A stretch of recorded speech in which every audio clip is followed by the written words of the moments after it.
Nicolas Sarkozy, merci d'être venu. Merci à vous de m'avoir invité, madame. Oui, vous êtes venu témoigner de ce rocambolesque contrôle d'identité dont vous avez été victime, alors que vous circuliez avec votre véhicule personnel en plein Paris. Bon, il faut savoir que depuis, les fonctionnaires ont été mutés en Antarctique, en terre Adélie. Mais comment s'est déroulée donc cette interpellation?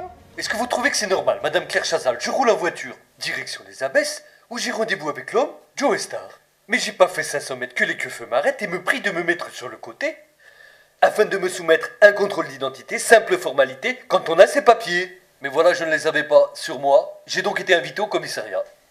Et là, suite à cette incroyable méprise, vous êtes immédiatement conduit au commissariat, où ils vous ont mis la fièvre. Mais oui, mais là, ils m'ont mis la fièvre, madame Claire Chazal, ils m'ont mis la fièvre. Ils vous ont mis là. Pendant des heures. Et Joe Star? Mais quant à Joe Star, ça faisait 3 heures qu'il m'attendait. Marre de faire la bande kilométrique comme trop souvent. Et donc, mais dites-le si ça vous emmerde ce que je raconte, hein. Quand apparaît devant moi une billette, c'est mal barré pour que je reste planté là. C'est mal barré, il faut que je me décide et fasse mon choix. Temps de réaction très net, c'est net. Mais je n'ai plus qu'une seule idée en tête, faut que je la serre. Avant que ça ne me manque, il faut qu'on fasse l'affaire. Mais faut que je tempère mon excitation. Car j'ai déjà la fièvre à la vue de ce canon, donc sous hypnose. Trop contemplatif, je n'ose. Laissez-moi un peu de temps, madame Claire Chazal, c'est pas le bon moment. Je sais, j'ai pas la journée, mais je peux prendre tout mon temps. Mais bien sûr, mais vous êtes ici chez vous. Cette forme qui s'ondule, moi, ça j'aime. Tant pis pour coup le chêne. Je ne la lâche pas, donc j'enchaîne.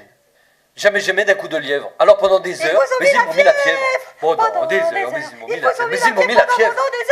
Je suis resté assis sur un banc, contre le radiateur. J'avais pourtant des choses à faire. J'avais beau leur répéter, mais il n'y avait rien à faire, madame Claire Chazal. C'était décidément pas mon jour déjà au réveil. J'étais pas vraiment pour, il y a des jours comme ça où tout ne va pas pour le mieux. Et tout part en couille et tout. Vraiment une journée de merde, hein. Pour toi, pour moi, ce fut terrible. J'ai passé la journée avec une meuf terrible, une biatch de magazine, encore plus bonne. Biatch Que la plus bonne de vos copines, je vous laisse imaginer la suite, je ne vous fais pas de dessin, ça risque d'être censuré dans le clip. Et là, pendant des heures, je lui ai mis la fièvre.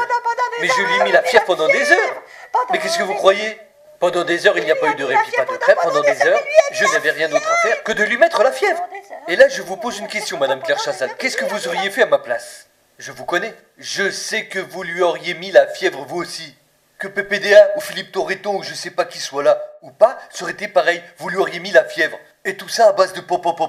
Et dans la Benz.